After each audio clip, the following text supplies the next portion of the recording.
नमस्कार दोस्तों, मैं डॉक्टर ललित कुमार गंगेले अपने इस चैनल मतलब नए चैनल के एक और वीडियो के अंदर आप सबका बहुत बहुत स्वागत करता हूं। और जैसा कि आपने पिछले भाग में देखा, हमने अभी शूट करा और आप लोग देख चुके हैं उस वीडियो को, तो कि the exciting and maintaining cause in the acute disease. ठीक है, और अब ये जो अगला पार्ट हम शूट कर रहे हैं, इसका शीर्षक जैसा कि आप लोग देख चुके हैं, यह है exciting and maintaining cause in the chronic disease. जैसा कि हम सब लोग जानते हैं कि डिजीज बीमारी दो प्रकार की होती है। हमारे पास मोटा मोटा सिर्फ दो ही प्रकार का कैटेगराइजेशन है डिजीज का, acute disease and chronic disease. Acute disease वो डिजीज होती है जो हफ्ता दिन, 10 दिन, 5 दिन, हफ्ता, ज्यादा से ज्यादा 10-15 दिन तक वो एग्जिस्ट करती है, फिर वो रिजॉल्व हो जाती है, फिर उसके अंदर पेशेंट की रिकवरी अपने आप हो जाती है, ट्रीटमेंट से हो जाती है। ठीक है, क्रॉनिक डिजीज वो डिजीज होती है जो कि लिंगरिंग कोर्स होता है, जिसका लिंगरिंग मतलब जैसे चिंगम खिंचती है ना, खींचना चालू करो, ये क्रॉनिक डिजीज उस तरह से खिंचती जाती है। ये आपको कुछ साल से लेके 2-3 साल से लेके 15-20 साल और कई केसेस के अंदर 20-20, 30-30 साल तक ये डिजीज एग्जिस्ट कर सकती है। अब जब हमारे पास इतनी कॉम्प्लेक्स बीमारियां होती हैं, खासकर in the form of chronic disease, तो देखिए एक्यूट डिजीज के टाइम तक, क्योंकि देखिए बीमारियां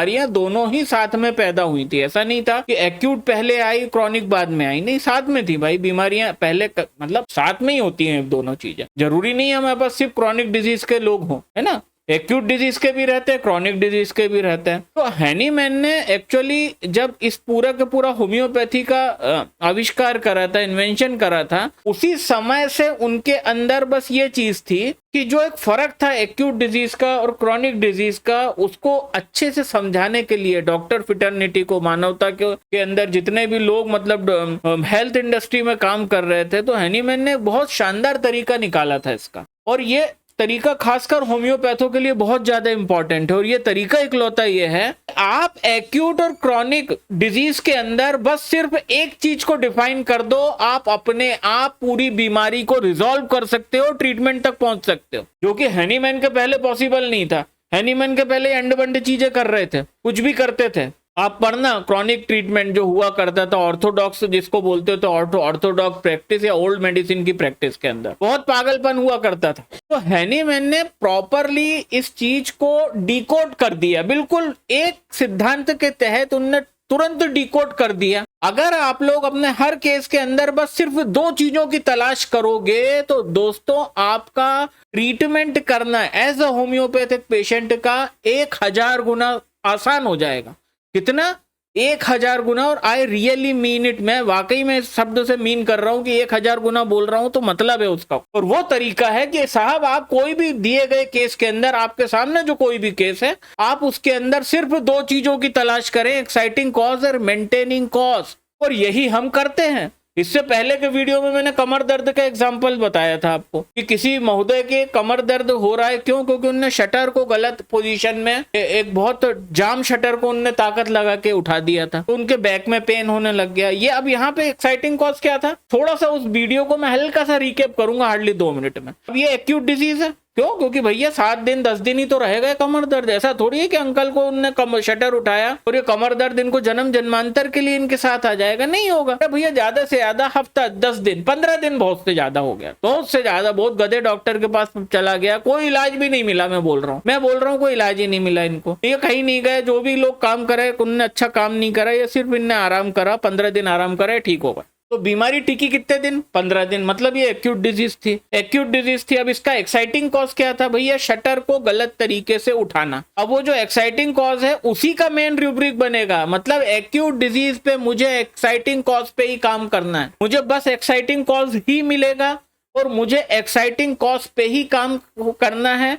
और जिसको दूसरे शब्द में कहेंगे तो एक्यूट डिजीज में कॉजेशन पे काम करते हैं हम सिर्फ कॉजेशन और उससे पैदा हुए कुछ लक्षणों को लेते हैं। यही हमारी केस टेकिंग होती है एक्यूट डिजीज में। जैसे एक एग्जांपल देता हूँ, टाइफाइड हो गया भैया। टाइफाइड में क्या था भैया? टाइफाइड में सल्मोनेला टाइफाइड नाम का बैक्टीरिया का संक्रमण हुआ इंटेस्टाइन का, फीवर आने लग गया, कंटिन्यूट टाइप ऑफ फीवर आया। तो यहाँ पे मैं टाइफाइड पे सर्च करूंगा मेडिसिन। तो ये फीवर आ रहा है, काय में आ रहा है? टाइफाइड का फीवर है, मैं टाइफाइड सर्च करूंगा। कॉजेशन क्या है? टाइफाइड है, और उसके साथ एसोसिएटेड कुछ लक्षण होके मैं सर्च करूंगा। ये मेरी पूरी केस टेकिंग हो गई। अब यहाँ पे अगर ये काम मैंने प्रॉपर करा तो मेरे को क्या मिलेगा? बैप्टीशिया मिलेगी, ब्राइनिया मिलेगी, कैलीफास मिलेगा। ये मैंने मेडिसिन दी, बंदा सही हो गया, बढ़िया। दूसरा एग्जाम्पल, मलेरिया हो गया किसी को, या मलेरिया हो गया, मैंने मलेरिया सर्च करा, इंटरमिटेंट फीवर सर्च करा, यही कॉजेशन है। क्यों? एक्यूट डिजीज है ना, एक्यूट फीवर है, टाइफाइड भी एक्यूट फीवर था, मलेरिया भी एक्यूट फीवर है। अब एक्यूट फीवर है तो एक्यूट फीवर में एक्साइटिंग कॉज क्या है? प्लाज्मोडियम फैल्सीपेरम या प्लाज्मोडियम वाइवेक्स, जो कि है मलेरिया का प्रोटोजोआ ऑर्गेनिज्म जो मलेरिया पैदा करता है। मैंने मलेरिया इंटरमिटेंट फीवर दोनों को सर्च करा, यही कॉजेशन है, और कॉजेशन यही मेन रूब्रिक है। मेरे को चाइना चीनियम सल्फ मिली, यूपेटोरियम मिली, मैंने दे दी, पेशेंट सही हो गया। क्या मेंटेनिंग कॉज देखा है यहाँ पे मैंने? नहीं है, क्योंकि मेंटेनिंग कॉज दोस्तों है ही नहीं। मेंटेनिंग कॉज नहीं है, इसलिए एक्यूट डिजीज मात्र 7 दिन 10 दिन टिकती है, क्योंकि टिकने के लिए कुछ है नहीं उसके पास। डिजीज को मेंटेन करने के लिए कोई सामान सट्टा नहीं है हमारे पास, सिर्फ एक्साइटिंग कॉज है। और जितने समय में एक्साइटिंग कॉज को हम खत्म कर देंगे बॉडी के अंदर, पेशेंट अपने आप सही हो जाता है उतने टाइम के बाद। पहला एग्जाम्पल कमर दर्द का देख ही लिया था, तो वहां पे मैंने क्या करा, कॉज क्या रखा था? Injury in the back, over lifting, over straining, over stretching of back के कारण बैक पेन, ये मैंने रूब्रिक बनाया, यही मेरा एक्साइटिंग कॉज था, यही कॉजेशन था डिजीज का। मेरे को रस्टॉक्स हाइपेरिकम जैसी दवाएं मिली, मैंने दे दी, वो सही हो गया। तो ये कहानी थी एक्यूट डिजीज में। मेरे को करा क्या यहाँ पे? मैंने केस टेकिंग करी क्या? मैंने पेशेंट से फालतू बात करी क्या? मैंने पेशेंट का खून पिया क्या? परेशान करा क्या? नहीं करा, मैंने कोई केस टेकिंग नहीं करी, बस मैंने एक्साइटिंग कॉज को ढूंढा। अब एक्साइटिंग कॉज जब एक्यूट डिजीज थी तो मेरे को पहले ही पता चल गया था कि मुझे सिर्फ एक्साइटिंग कॉज ढूंढना, उस पर काम करना है। मेरे को मेंटेनिंग कॉज के ऊपर अपना मगज पच्ची नहीं करनी है, मेरे को सिर्फ एक्साइटिंग कॉज पे काम करना है। अब मैं आपको एक छोटा सा आउट ऑफ द कॉन्टेस्ट जाके एक चीज बताता हूँ कि जितने क्लासिकल होम्योपैथ होते हैं हमारे पास जितने क्लासिकल होम्योपैथ हैं, ये लोग ऐसी कंडीशन में भी पेशेंट के कुछ क्रॉनिक स्टेट्स की स्टडी करना पसंद करते हैं, जो कि बिल्कुल गलत है, और मैं बोल रहा हूं ये गलत है। वो क्या स्टेट्स पसंद करते हैं? जैसे टाइफाइड हो गया, टाइफाइड के पहले ये कैसे व्यक्ति थे, इनका चरित्र कैसा था, इनका व्यक्तित्व कैसा था, इनका बिहेवियर कैसा था, इनके मेंटल सिम्टम कैसे थे, वो सारी बात टाइफाइड के पहले की कर रहा है। उसने टाइफाइड के दौरान उसका कंडीशन नहीं देखा कि टाइफाइड के अंदर उनकी क्या हालत है, उनको कोई मतलब नहीं इन डॉक्टर्स को। ये गलत तरीका है। यहाँ पे मेरे को सिर्फ ये हैनीमैन का तरीका बता रहा हूँ, this is the Hahnemannian method of addressing the case और टेकिंग द केस, जिसको केस टेकिंग बोलते हैं। कि मेरे को किसी भी बीमारी में, चाहे वो एक्यूट हो चाहे वो क्रॉनिक हो, मुझे सिर्फ एक्साइटिंग कॉज और मेंटेनिंग कॉज सर्च करना है। जैसे ही पेशेंट ने मेरे को बोला कि अगर उसको कोई एक्यूट डिजीज है तो मुझे ये पता होना चाहिए कि इसको एक्यूट डिजीज है, मतलब इसके अंदर सिर्फ एक्साइटिंग कॉज एग्जिस्ट कर रहा है, एक्यूट डिजीज का कोई मेंटेनिंग कॉज नहीं होता, इसके कारण एक्यूट डिजीज कहलाती है। जो सिर्फ एक्साइटिंग कॉज को ढूंढना है, मतलब कॉजेशन को ढूंढना है, और मेन मेरे को कॉजेशन को और कॉजेशन के साथ पैदा हुए कुछ लक्षणों को एड्रेस करना है, और ये एक्यूट डिजीज में भट्टाभाजी की तरह सही कर दूंगा 4 दिन में। अब ये हो गई बात खत्म। अब ये वीडियो पे आते हैं, जिस बारे में ये वीडियो, थोड़ा सा पुराने वीडियो का कॉन्टेक्स्ट देना पसंद था। आप सिक्के के एक पहलू को तब तक नहीं समझ पाओगे जब तक तुम सिक्के को दूसरे पहलू को नहीं देखोगे। हेड्स की स्टडी तब तक नहीं कर सकते जब तक आप टेल्स नहीं पता करो। टेल्स आपको पता होगा, और टेल्स हेड्स से कितनी, टेल्स और हेड्स के दोनों फेस के अंदर क्या फर्क है, ये दोनों को साथ में देखकर पता चलेगा, ना कि सिर्फ एक फेस को देख करके ये बात पता चलेगा। तो ये मैंने इसलिए इतना रिवाइंड करा। अब आते हैं क्रॉनिक डिजीज में। भाई साहब, जिस तरह से एक्यूट डिजीज में सिर्फ एक्साइटिंग कॉज ही इंपॉर्टेंस रखता है, मेंटेनिंग कॉज तो 99.9% में होता ही नहीं है, उसी तरह से क्रॉनिक डिजीज के अंदर सिर्फ मेंटेनिंग कॉज ही इंपॉर्टेंस रखता है। हमें इस बात से कोई लेना देना नहीं कि एक्साइटिंग कॉज था कि नहीं था, और था तो क्या था, ये बात आप समझ लो। पहली चीज, मैं अपने स्टेटमेंट को एक बार और रिपीट कर रहा हूं कि वीडियो जरूरत से ज्यादा ना खींचे। अगर ये स्टेटमेंट को समझ जाओगे तो आधा से ज्यादा चीजें आपको खुद समझ में आ जाएगी। क्रॉनिक डिजीज के अंदर सिर्फ मेंटेनिंग कॉज ही इंपॉर्टेंस रखता है, पहली चीज। क्यों? क्योंकि मेंटेन कर रहे हैं ना वो बीमारी को। क्रॉनिक डिजीज पैदा हुआ, जैसे किसी को सोरियासिस है, 15 साल हो चुके हैं जब वो मेरे पास आया एज अ पेशेंट, तो वो मेरे को क्या बता रहा है, साहब मेरे को 15 साल से ये बीमारी है। मेरे दिमाग में पहली चीज क्या पैदा होनी चाहिए? सबसे पहली चीज एक्साइटिंग कॉज और मेंटेनिंग कॉज ही पैदा होना चाहिए। अब जिस तरह से मेरे को एक्यूट डिजीज में ये बात पता थी कि यहाँ पे सिर्फ एक्साइटिंग कॉज ही है, या मेंटेनिंग कॉज के नाम पे नहीं है कुछ, तो मैंने पूरा अपना दिमाग एक्साइटिंग कॉज को पकड़ने में, कॉजेशन को पकड़ने में लगाया। उसी तरह से क्रॉनिक डिजीज मुझे पता होना चाहिए, क्रॉनिक डिजीज में एक्साइटिंग कॉज हो भी सकता है, नहीं भी हो सकता है, और तीसरी कंडीशन है क्रॉनिक डिजीज में एक्साइटिंग कॉज और मेंटेनिंग कॉज 90% टाइम सेम होता है। और वो एक्साइटिंग कॉज एक मियाज्म हो सकता है।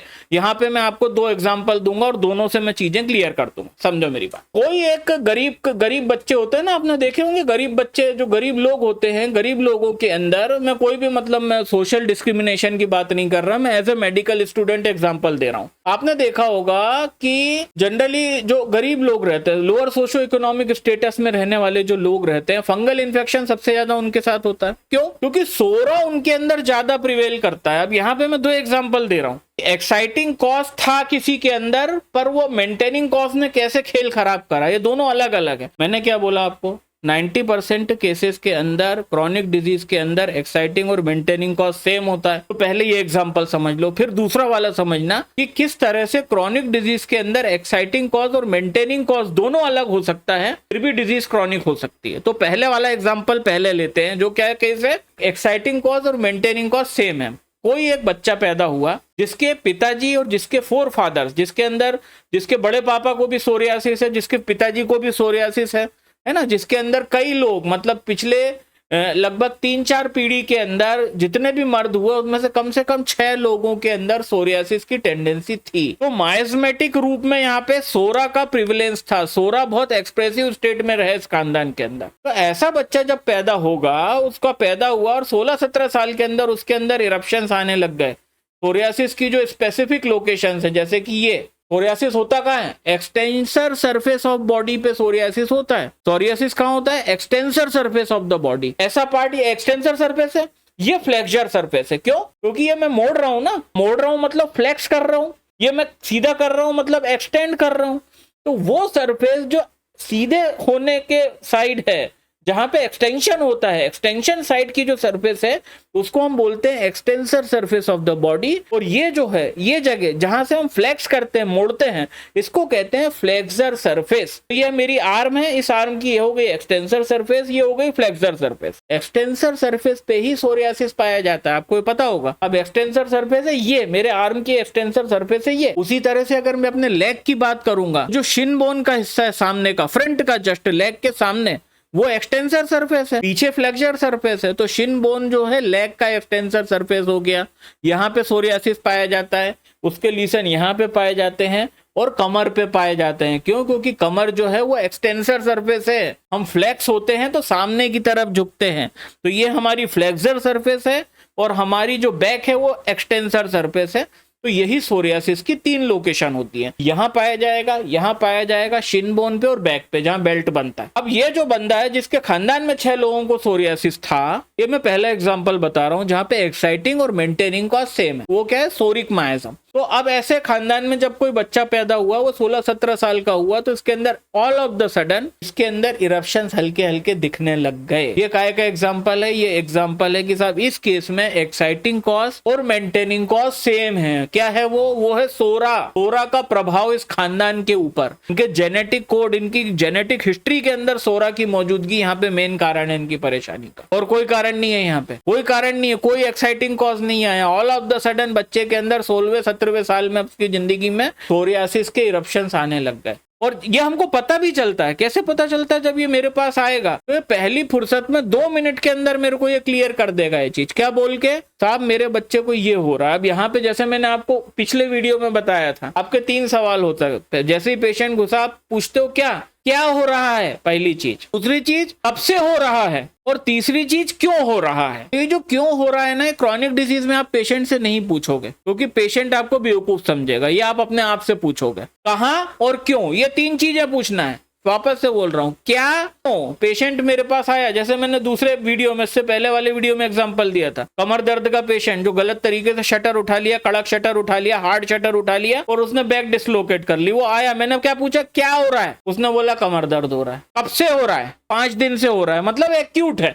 यहाँ पे क्या बोलेगा, क्या हो रहा है, मेरे पास क्रॉनिक सोरियासिस का पिताजी है, बच्चे को लेके आए अपने, आए, क्या पूछा मैंने, क्या हो रहा है, बोले सर सोरियासिस की स्टार्टिंग हो रही है। हालांकि वहीं पे पूरी पिक्चर क्लियर हो गई थी मुझे कि भैया एक्साइटिंग कॉज के सेम है, एक्साइटिंग कॉज वही है, मेंटेनिंग कॉज वही है, और ये दोनों के पीछे कोई ना कोई क्रॉनिक मियाज्म है और जेनेटिक हिस्ट्री और हेरिडेटरी है, पैतृक अनुवांशिक गुण है इसके पीछे। फिर भी मैंने पूछा क्या हो रहा है। अब ये स्किन में ऐसे इरप्शन आ रहे हैं मेरे बच्चे को, कब से आ रहे हैं, 1 साल हो गया। क्रॉनिक डिजीज दिया ना, साल भर हो गया। क्रॉनिक डिजीज अब मैं समझ गया, यहाँ पे मेरा दिमाग चलने लग गया एक्साइटिंग मेंटेनिंग कॉज दोनों को खुद खोदने में। एक्साइटिंग कॉज ढूंढूंगा, मेंटेनिंग कॉज ढूंढूंगा। पता मेरे को पहले ही है मेरे मन में, ये मियाज़म ही है, मेरे को अच्छे से पता है मियाज़म है। तीसरी चीज, पहला क्यों आए, सोरियासिस के लिए आया, अब से हो रहा है 1 साल से हो रहा है। तीसरी चीज, कैसे हुआ या क्यों हुआ। सर मुझे लग रहा है जेनेटिक है। तम पेशेंट ने वहीं पे केस पूरा का पूरा खत्म कर दिया। यार खत्म नहीं हुआ, काम चालू हुआ है, बट यहाँ पे मेरे को मेरा एक इंट्रोगेशन प्रोसेस, जो मेरा थॉट प्रोसेस है वो खत्म हो गया। प्रोसेस क्या कह रहा है, एक्साइटिंग कॉज ढूंढ,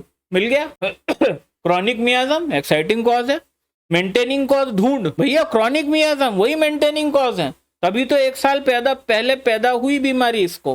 क्यों हुई, क्योंकि सोरा था इसके ब्लड में। सोरा मैनिफेस्टेशन की स्टेज में आया, एक्सप्रेसिव स्टेट में आया जब ये 17 साल का हुआ। वही चीज इसको मेंटेन कर रही है, तभी तो 1.5 साल हो चुके इस बात, और 1.5 साल के इलाज के बाद कुछ नहीं हुआ। तो यहाँ पे मेरा क्या पता चला मुझे कि एक्साइटिंग कॉज और मेंटेनिंग कॉज लगभग 90% केसेस के अंदर सेम होता है क्रॉनिक डिजीज का, और वो होता है मियाज़म, मियाज़मेटिक एस्पेक्ट। अब यहाँ पे मेरे को क्या करना है, यहाँ पे लाइन ऑफ ट्रीटमेंट क्या है। जैसे एक्यूट में लाइन ऑफ ट्रीटमेंट क्या थी कि मेरे को कॉजेशन पे काम करना है, कि बस मेरे को एक्साइटिंग कॉज या कॉजेशन ऑफ एक्यूट डिजीज, बस मेरे को वही उसी के ऊपर दवा ढूंढनी है। जैसे भीग के गीला हुआ, मैंने ढूंढ ली डलका मारा, थूजा, रस्टॉक्स, है ना, शटर उठाते वक्त कमर सटका ली इसने अपनी, तो मेरे को पता चल गया ये आर्नी का हो सकता है, हाइपेरिकम हो सकता है, रस्टॉक्स हो सकता है, रूटा हो सकता है। ठीक है, ये बारिश का तो दे चुका एग्जांपल। ये एकदम ठंडी हवा में जून जो उसके अंदर निकल गया, दिसंबर जनवरी में एकदम चिल्ड ठंडी हवा में 2 डिग्री टेम्परेचर में ठंड लग गई, तो एकोनाइट हो सकता है, हिपरसल्फ हो सकता है, बेलाडोना हो सकता है। समझ रहे हो मेरी बात।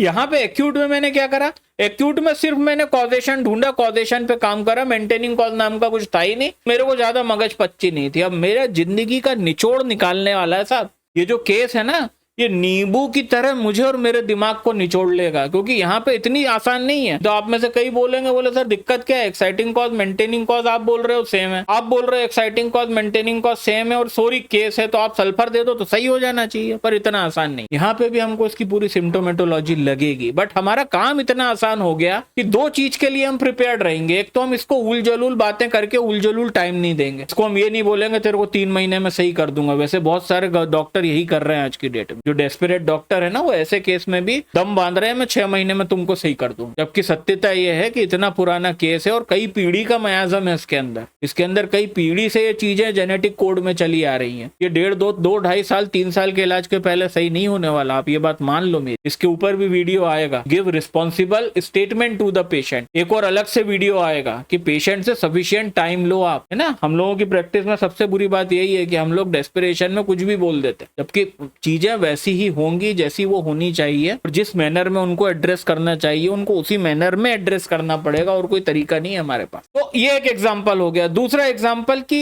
एक्साइटिंग कॉज अलग था क्रॉनिक डिजीज का, पर मेंटेनिंग कॉज तो हमेशा मियाज़म रहेगा। उसका एग्जांपल है कि झुग्गी बस्ती में रहने वाले जो लोग रहते हैं, इनके अंदर जनरली फंगल इन्फेक्शन वगैरह फैलते रहते हैं। आपने देखा है कम्युनिकेबल स्किन डिजीज, ऐसा कई मर्तबा होता है कि कोई फंगल इन्फेक्शन हुआ, वो फंगल इन्फेक्शन रिकरेंट इन्फेक्शन के कारण, एक्साइटिंग कॉज क्या था, मियाज़म नहीं था, एक्साइटिंग कॉज था इनके रहने सहने का गलत तरीका, रहन सहन के अंदर पुअर स्टेटस। इनका पुअर स्टेटस की सबसे बुरी बात क्या रहती है कि कपड़े नहीं बदलते, अंडर गारमेंट्स बहुत फ्रिक्वेंटली नहीं बदलते, है ना, नहाते बहुत फ्रिक्वेंटली नहीं है, ये गरीब लोगों का निशानी। ठीक है, तो इसकी वजह से क्या होता है कि इनिशियली स्टार्टिंग सोरा नहीं था, एक्साइटिंग कॉज सोरा नहीं था, एक्साइटिंग कॉज था कोई भी एक प्रकार का स्किन डर्मेटोलॉजिकल डर्मा की कोई भी कंडीशन। ज्यादातर केस में वो कोई स्किन इन्फेक्शन, फंगल इन्फेक्शन होता है, वो ज्यादातर केस के अंदर रिंग वर्म होता है ना, वो यही चीजों से स्टार्ट होता है। बट अब क्योंकि रिंग वर्म का इन्फेक्शन रिकरेंट हो रहा है, क्योंकि आदत सुधारना नहीं है, नहाना नहीं है, अंडर गारमेंट्स रोज नहीं बदलने, साफ सफाई से रहना नहीं है, एक रूम है, जैसे धारावी की चाल होती है कि एक रूम में 15 लोग रह रहे हैं।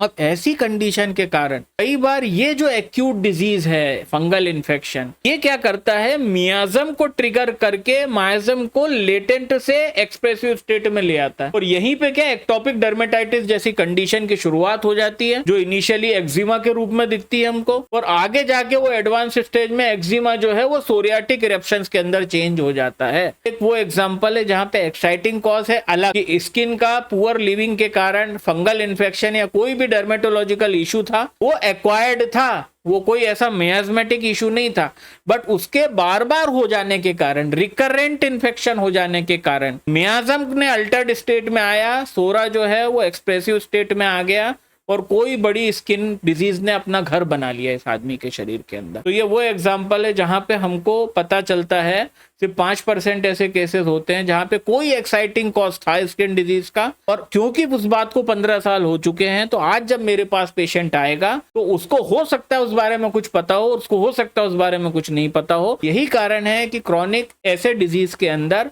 99.9% केसेस के अंदर आपको एक्साइटिंग कॉज नहीं पता रहेगा, आपको सिर्फ पता है कि मेंटेनिंग कॉज एक मियाज्म है, क्योंकि 20 साल पहले कुछ हुआ था। इसको कैसे पता चल सकता है क्या होगा एक्साइटिंग कॉज? इसकी हिस्ट्री में ना ये बता पाएगा आपको, ना इसको खुद पता है। तो आपको सिर्फ मेंटेनिंग कॉज के ऊपर ध्यान देना है। क्रॉनिक मियाज्मेटिक स्किन डिजीज या कोई भी क्रॉनिक डिजीज, चाहे वो स्किन डिजीज है, चाहे वो थायराइड है, चाहे बीपी है, चाहे डायबिटीज है, चाहे कोई कार्डियक केस है, चाहे वो ऑस्टियोआर्थराइटिस है, चाहे अर्थराइटिस है, ऐसे केस के अंदर आपको सिर्फ मेंटेनिंग कॉज के ऊपर तवज्जो देनी है। पेशेंट के अंदर मियाज्मेटिक एस्पेक्ट ढूंढना है कि इसके अंदर कौन सा ऐसा मियाज्म है जो इस बीमारी को 15 साल तक टिकाऊ और मजबूत बना के रखा है। तो ये हमारा अप्रोच का फर्क होता है in the acute and in the chronic disease. Acute disease के अंदर हमको सिर्फ एक्साइटिंग कॉज मिलेगा और वही इसका मेन कारण है, मेंटेनिंग कॉज नहीं मिलेगा। इसका बिल्कुल विपरीत क्रॉनिक डिजीज में हमको सिर्फ मेंटेनिंग कॉज अवेलेबल रहेगा हमारे सामने, हमको एक्साइटिंग कॉज नहीं मिलेगा और हमको सिर्फ मेंटेनिंग कॉज पे काम करना है, जो कि होता है मियाज्म। क्रॉनिक डिजीज में मेन होता है मेंटेनिंग कॉज और जो होता है पेशेंट का मियाज्म, और एक्यूट डिजीज में मेन होता है एक्साइटिंग कॉज जो कि होता है डिजीज का कॉजेशन। ये मैंने समझता हूं अच्छे से आपको पूरा एक्सप्लेन कर दिया है what is the difference between the exciting cause and maintaining cause in the acute disease, जो था इसके पहले का वीडियो, और ये वीडियो जो कि है exciting cause and maintaining cause of the chronic disease. उम्मीद करता हूँ वीडियो को आपको पसंद आया होगा, तो आप लाइक करें और चैनल को सब्सक्राइब करे बिना मत जाइएगा और नोटिफिकेशन बेल को ऑल पे कर दीजिएगा। और अब आपसे मुलाकात होती है इसी तरह से किसी और आने वाले और ज्यादा इंफॉर्मेटिव वीडियो में। तब तक के लिए अपना बहुत ख्याल रखिएगा। नमस्कार।